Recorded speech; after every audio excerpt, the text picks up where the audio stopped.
Les années Sida, Frédéric et Valentine. Des vacances d'île en île, entre vert et bleu. Juillet 1995.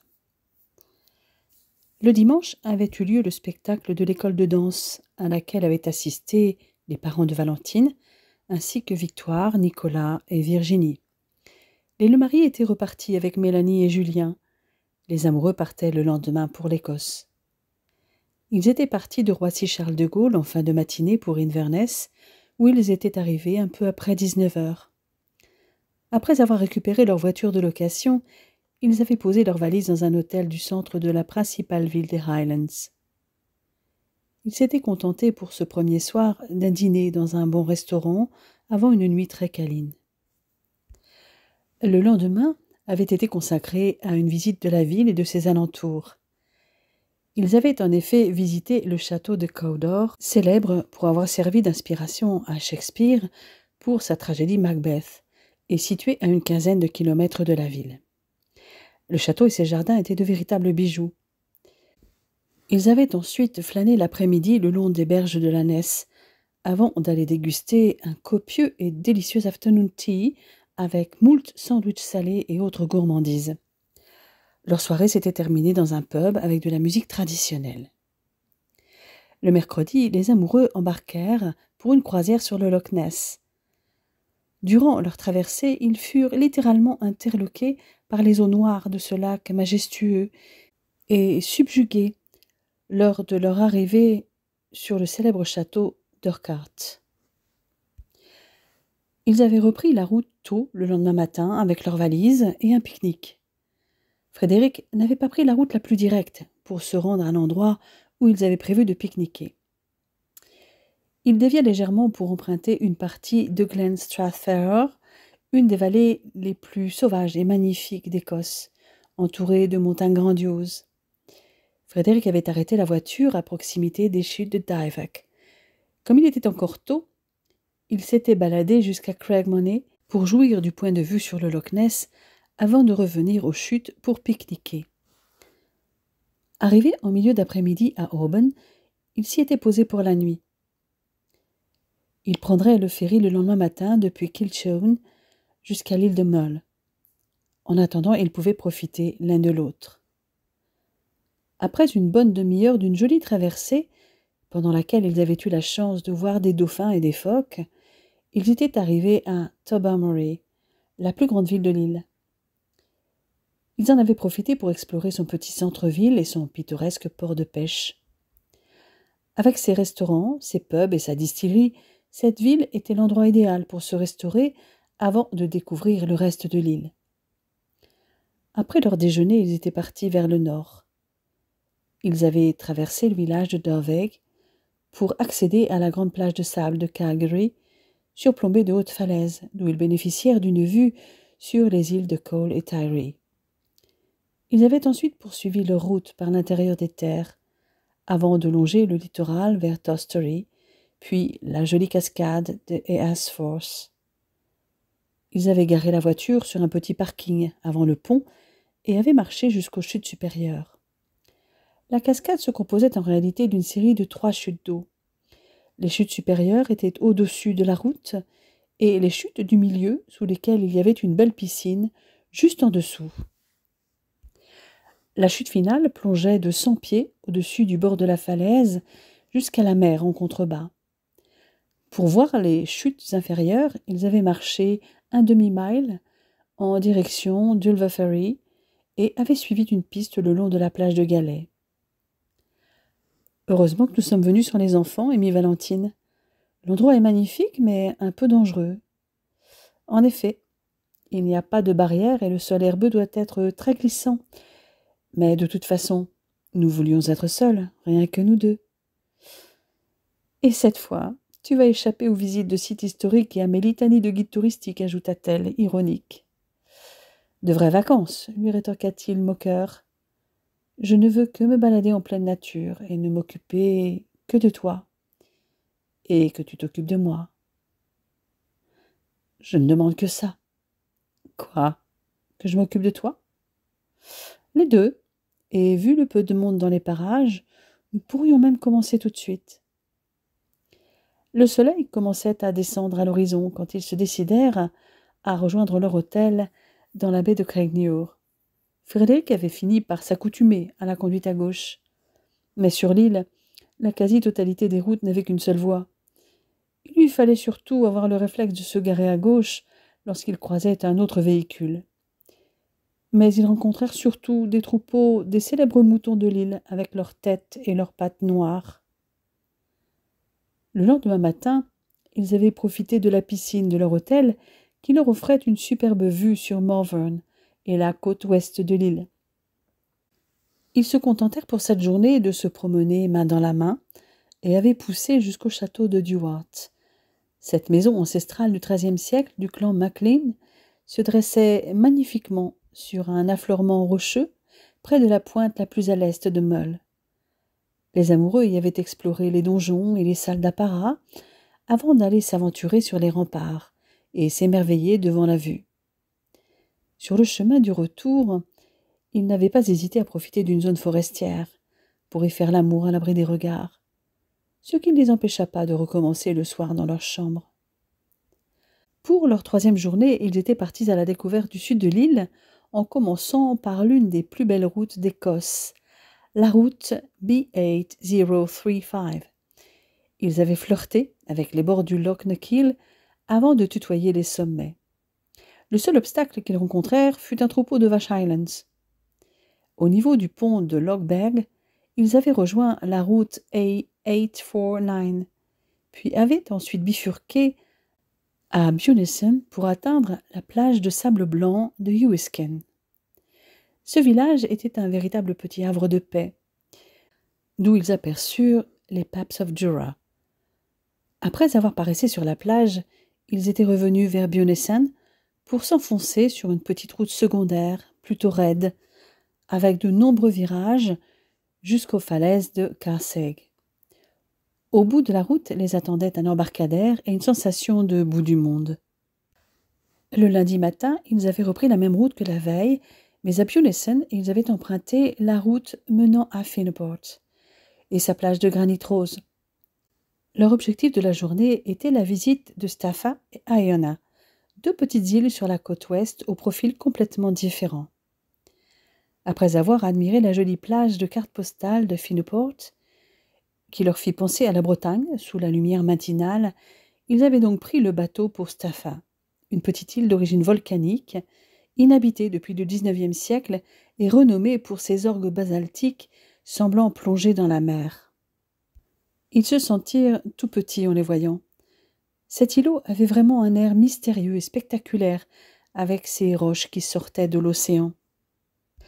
L'accostage fut périlleux. Le navire devait accélérer pour passer les courants et les dangereux récifs. Une fois qu'ils mirent pied sur l'île, ils entrèrent dans un monde surnaturel. Des blocs de pierre géométriques et au bout du chemin une bouche noire. L'entrée dans la spectaculaire grotte de Fingals, rebaptisée ainsi d'après Finn MacCumhaill, un guerrier de la mythologie celtique irlandaise. Pour y accéder, ils empruntèrent les marches naturelles formées par les colonnes basaltiques et là, ils furent ébahis. « On dirait une cathédrale à l'intérieur, c'est magnifique, dit Frédéric. Je comprends que cette île ait inspiré Jules Verne. C'est mystérieux et fascinant, répondit Valentine. Ah bon? Quel livre lui a-t-elle inspiré? Le Rayon vert et Chancellor.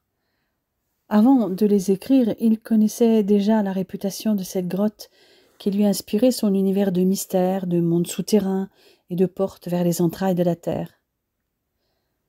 C'est vrai qu'on peut vraiment imaginer que cette grotte mène au centre de la Terre. Mais avant lui, un autre écrivain était venu sur l'île et y avait puisé son inspiration, précisa Valentine. Laisse-moi deviner. Stevenson pour l'île au trésor. Exact. Et cette grotte, avec le bruit si particulier des vagues qui y pénètrent, aurait d'ailleurs aussi inspiré Félix Mendelssohn pour son œuvre Les Hébrides. Cette grotte naturelle est appelée aussi la grotte mélodieuse, car ses propriétés acoustiques sont connues depuis des siècles. Ils grimpèrent ensuite quelques escaliers plutôt escarpés, pour arriver sur un plateau herbeux, où ils eurent la chance de voir les macareux en pleine migration avant de reprendre le bateau pour l'île d'Iona. Les amoureux y arrivèrent pour l'heure du déjeuner.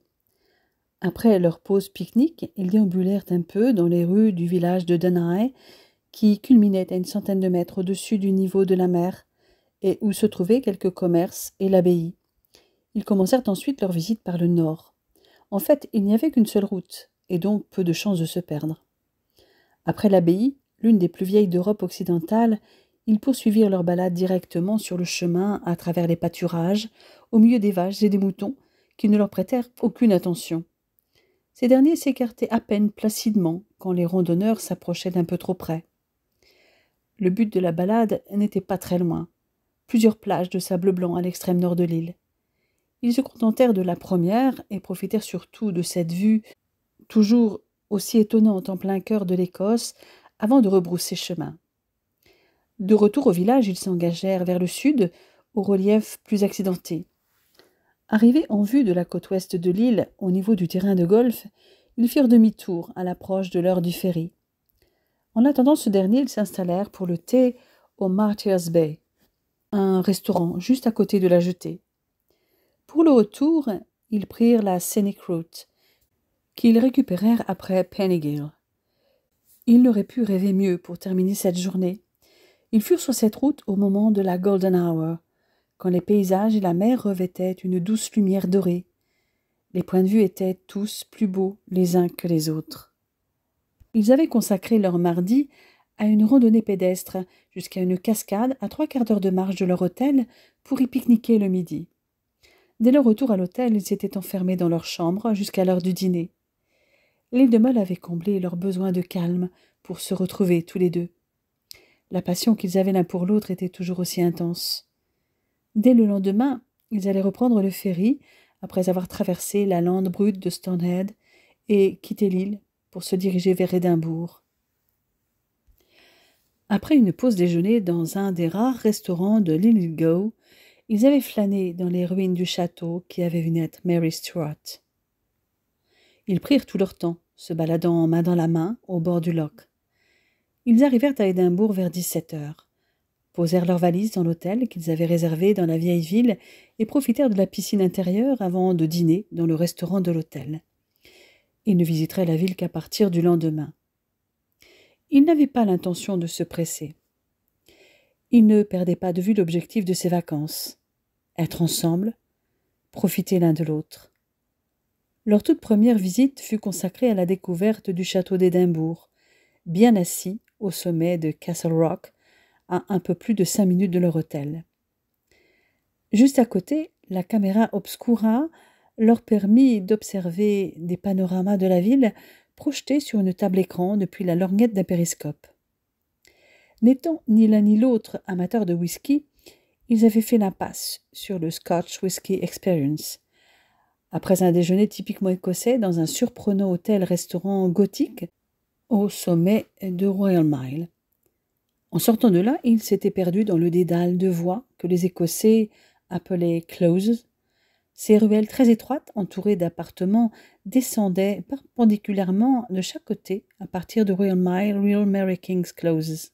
Chaque maison servait pour ainsi dire de fondation à la suivante. Il pouvait y avoir jusqu'à 8 maisons empilées l'une sur l'autre. Certaines closes étaient toujours accessibles et certaines avaient été restaurées, comme le Royal Mary King's Close. Chemin faisant, ils avaient atterri à la cathédrale Saint-Gilles, le High Kirk of Edinburgh, juste en dessous du château, toujours sur le Royal Mile.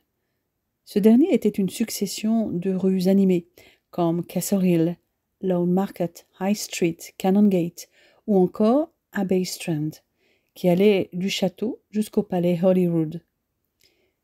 Ils préférèrent faire une pause dans les Princess Street Gardens, un jardin en 2 parties, où ils purent admirer de nombreuses statues et monuments commémorant des personnalités telles Sir Walter Scott ou Livingstone, plutôt que faire du shopping sur Princess Street et George Street. En revanche, ils ne manquèrent pas d'aller admirer le coucher du soleil depuis Calton Hill, une colline située dans le centre de la ville où se trouvait aussi St. Andrew's House, le siège du gouvernement écossais. Le palais Holyrood se situait au pied de cette colline, au sommet de laquelle se dressaient de beaux monuments, tels le Monument national d'Écosse, une sorte de copie du Parthénon inachevé, ainsi que le Nelson Monument et l'Observatoire. En outre, elle leur offrit de magnifiques panoramas sur la ville. Pendant leur seconde journée à Édimbourg, ils s'étaient d'abord rendus à l'opposé du château, à l'extrémité du Royal Mile, pour visiter le palais de Holyrood House. Après le déjeuner et une sieste dans l'intimité de leur chambre, ils s'étaient lancés dans la visite de quelques lieux réputés hantés de la capitale écossaise, comme les chambres fortes souterraines de la rue Blair, dont les résidents avaient commis des actes ignobles, tels que pendaisons, meurtres et cannibalisme, que leur avait relaté le guide. Le couple avait ensuite marché jusqu'au cimetière de Canongate, qui abritait notamment la tombe de David Rizzio, le secrétaire particulier de Mary Stuart. Pour finir la journée, les amoureux s'étaient engagés sur un itinéraire vers la seconde colline volcanique de la ville, Arthur's Seat. Arrivés au sommet de ce volcan, ils eurent droit à de belles vues sur la ville d'un côté et du Firth of Forth de l'autre, et ce, au coucher du soleil. Pour leur troisième journée, ils s'offrirent une escapade hors de la ville, pour découvrir les Alpes de l'Arroher et le long des rives du magnifique Loch Lomond, en faisant des haltes dans des sites tels que le château de Doune, visible à la fois dans les célèbres Monty Python et dans Outlander, le château de Kilchurn, situé sur les rives du Loch Howe, la ville médiévale de Inverary et la ville préservée de Luss. Ils avaient aussi visité le château de Stirling, qui fut maintes fois le théâtre de grandes batailles écossaises et du monument de William Wallace, avant de terminer leur périple par une promenade le long des rives du Loch Lomond. Ils avaient quitté l'Écosse le dimanche 16 juillet en fin de matinée. Victoire et Nicolas étaient venus les chercher à Roissy. Virginie jouait pendant ce temps la baby-sitter pour Mélanie et Julien dans l'appartement de la rue Orbe. Elle allait d'ailleurs continuer à le faire car elle allait accompagner ses cousins que leurs parents emmenaient en Italie. Ils rejoignaient en effet Rudy et Philippe sur la côte adriatique, sur une île privée à 70 km au sud de Venise. La famille et leur baby-sitter arrivèrent à destination dans l'après-midi du lundi. Les enfants sautèrent au cou de leur oncle Rudy et de son compagnon. Isola di Albarella était reliée à la terre ferme par un pont. La voiture de location allait peu leur servir pendant leur séjour, puisqu'ils se déplaceraient essentiellement à vélo sur les nombreuses pistes cyclables de l'île, qui proposaient aussi de nombreux commerces, un centre médical et une foultitude d'équipements de loisirs. D'ailleurs, Valentine avait entraîné son mari au centre équestre. À cette occasion, il avait découvert qu'elle savait monter aussi bien que lui. Il avait évoqué avec elle ses cours d'équitation lorsqu'il était plus jeune, et si elle lui avait parlé des randonnées à cheval qu'elle avait fait lorsqu'elle était aux États-Unis, où elle avait appris à monter, il n'avait pas imaginé qu'elle avait une telle aisance. Ils profitèrent de ce séjour pour monter le matin et faire des balades rien que tous les deux. Si Virginie s'occupait de ses cousins 2 à 3 heures dans la journée, elle avait aussi beaucoup de temps libre pour des activités sportives ou faire des rencontres. Elle passa d'ailleurs souvent ses soirées en discothèque. Frédéric, Rudy et Valentine la rejoignirent d'ailleurs à l'une d'elles, pendant que Philippe veillait sur le sommeil des enfants. Force leur fut de constater que la jeune fille ne manquait pas d'admirateurs. Ces derniers, toutefois, ne restèrent pas indifférents lorsqu'ils virent Valentine danser avec Rudy. Néanmoins, cette dernière déclina la plupart des invitations, préférant les bras de son mari. Le couple avait vu la jeune fille avec des garçons différents les premiers jours, puis elle semblait avoir jeté son dévolu sur un jeune Italien d'une vingtaine d'années. Frédéric ne put s'empêcher de lui faire remarquer qu'elle jouait avec le feu. « Tu n'avais pas un petit ami à Caen ? Je ne suis pas sûre qu'il apprécie. »« Pfff, je l'avais déjà largué avant votre soirée pour vos 10 ans de mariage. »« C'est pour ça que tu draguais mon interne. »« François ? » ?»« Ouais, mais il me trouve trop jeune. »« À juste titre, il a 11 ans de plus que toi. »« Peut-être, mais je ne désespère pas. Il m'a dit que dans 1 an, quand je serai majeure, peut-être que ce serait différent. En attendant, je profite. Quoi qu'il en soit, j'espère que tu as toujours des préservatifs sur toi. Mais oui, tonton Fred, t'inquiète. Valentine avait écouté la conversation avec un petit sourire. Il était toujours aussi protecteur avec sa nièce. Elle l'imaginait déjà dans quelques années avec Mélanie, mais ils avaient encore un peu de temps devant eux. Ce qui l'inquiétait pendant cette fin juillet, c'était Philippe. Il semblait fatigué. Elle, comme Frédéric, ne voulait pas sembler trop intrusif. C'étaient les vacances, et il ne voulait pas gâcher ces moments où ils se retrouvaient tous ensemble pour se détendre, loin des soucis quotidiens. Ce fut Philippe qui aborda le sujet un soir.